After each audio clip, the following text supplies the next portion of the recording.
Good morning sa inyong lahat. Kamusta kayong araw? Okay lang. Ay, no. Ngayong araw, magkakanda kami ng relaxation technique which is the ground techniques and ano yung isa? Square breathing techniques. So, umpo lang kayo ng komportable tsaka try to participate lang po. Go. Okay, bago tayo magsimula, pwede bang magtanong or makahingi ng mga na-experience nyo last few days or last year, kung meron man kayong mga pinagdadaanan sa buhay? Last year, parang meron siyang struggle about sa mental health through sa, sa sport ko. Parang na-pressure lang siya ng konti pero na ano man siya. Parang na-balance na siya. So ako, normally naman talaga ma-stress tayo sa academics. Minsan, hindi mabalance yung pagiging relax natin sa pag-aaral. So, sometimes, hindi ko makontrol yung sarili ko sa, like, ma-pressure good ako sa mga academics. Nagatantrums ka dahil? Ha? Nagatantrums. Sometimes ako lang mag-isa. Ganun. Nag-breakdown. Ganun. Like, ma-disappoint ako sa sarili ko.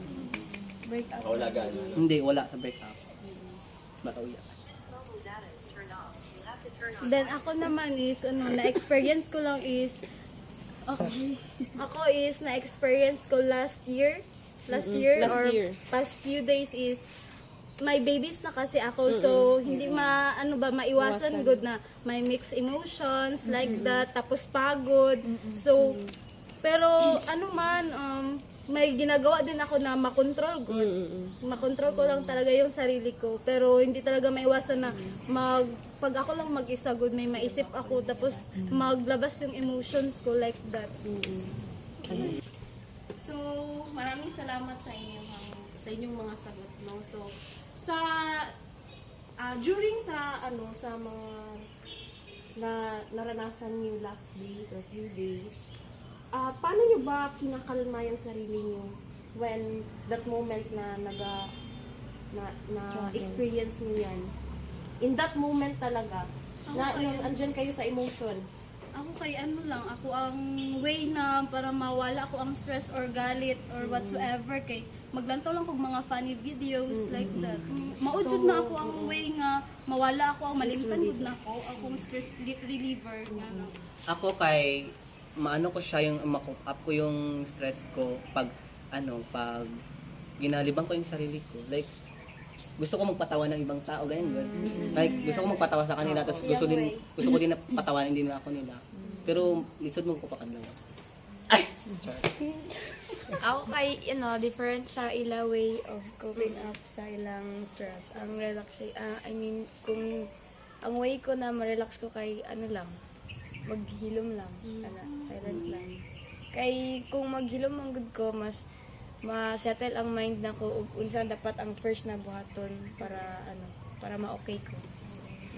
So, thank you, no? So, I know every one of us can look for any positive way on how to calm ourselves pag nata sa inana nga situation. So, today, ang activity for this session is it is a help food sa inyo ha. One way of bisan gamay lang nga tabang sa inyo ha. For you nga malesen ang inyong ginabati karon nga time. So may ikakanda kami ng mga relaxation techniques sa inyo ha. Itong buhaton na breathing technique is ang square breathing technique. So, kani siya na method or relaxation technique is makahelp ni siya sa inyo. Like, kani kung mag-panic attack mo, diba? Usually, nag-panic attack man mo. So, kani siya, mas ni siya sa inyo ha, mas makahelp ni siya sa inyo na ma-reduce para ma-lessen ang inyong panic attack. Okay, let's go. So, this method is, i-guide lang kamo kung paano siya kanon. Like, pag inhale ninyo, inhale, 2, 3, 4, tapos hold niya siya, 2, 3, 4, tapos exhale, 2, 3, 4, tapos pabalik-balik lang, para matuan niya. So, pwede lang siya gamiton like 2 minutes, natin para mas ma-relax or i-calm yung mind. So, mag-start ka. So, ano lang ka ng, unaon nyo lang na kung comfortable mo sa inyong seat or kanang, ano lang mo sa, ay kanang free inyong mind ka, wala mo ginahon na i-relax inyong mind. Like. So, sige. I-guide lang ka mo ha, kana lang kanina. Sige. So, inhale.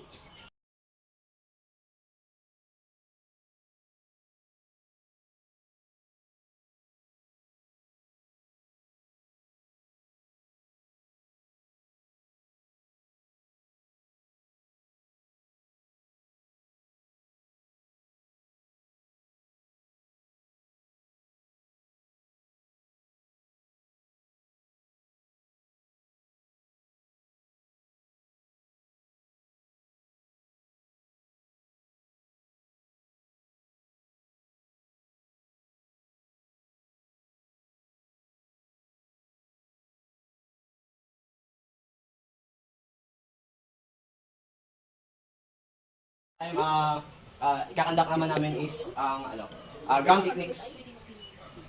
Ground techniques, makahelp siya sa inyo pag, kunwari, as sa ako na apply na ako sa akong sarili, kanang gabi igod, kanang dili ko katulog, something na amin ginaisip na problema, kanang na-pressure mo about sa mga activities nga for tomorrow. So, kaning ground techniques, makahelp siya sa inyo. Dili ko siya kayo dako, pero para sa ko, nakahelp na siya and gusto ko matunan to ninyo.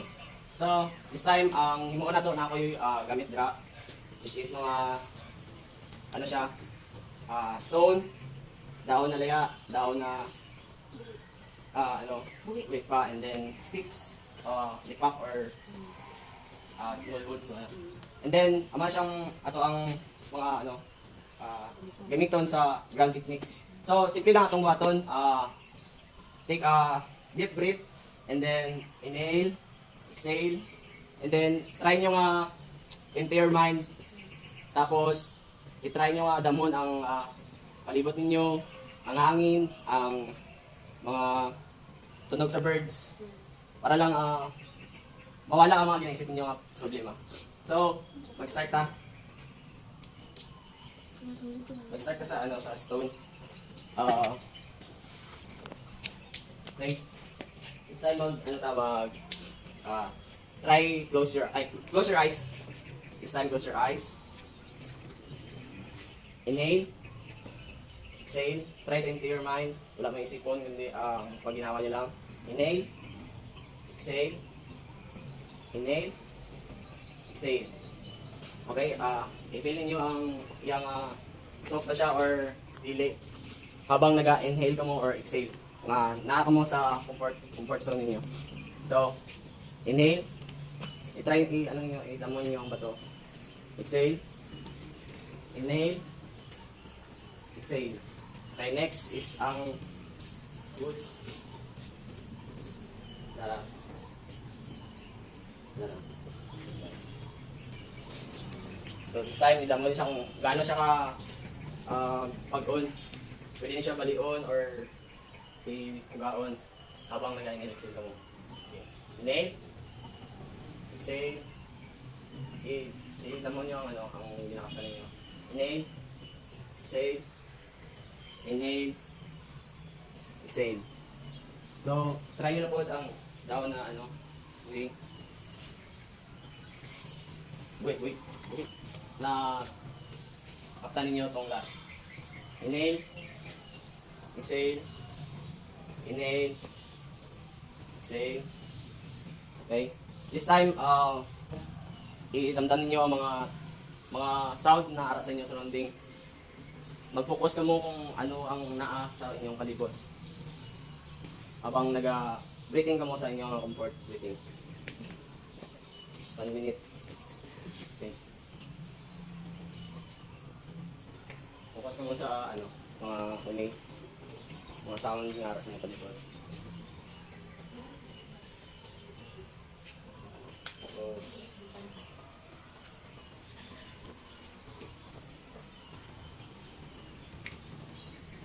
every second, kailangan focus lang.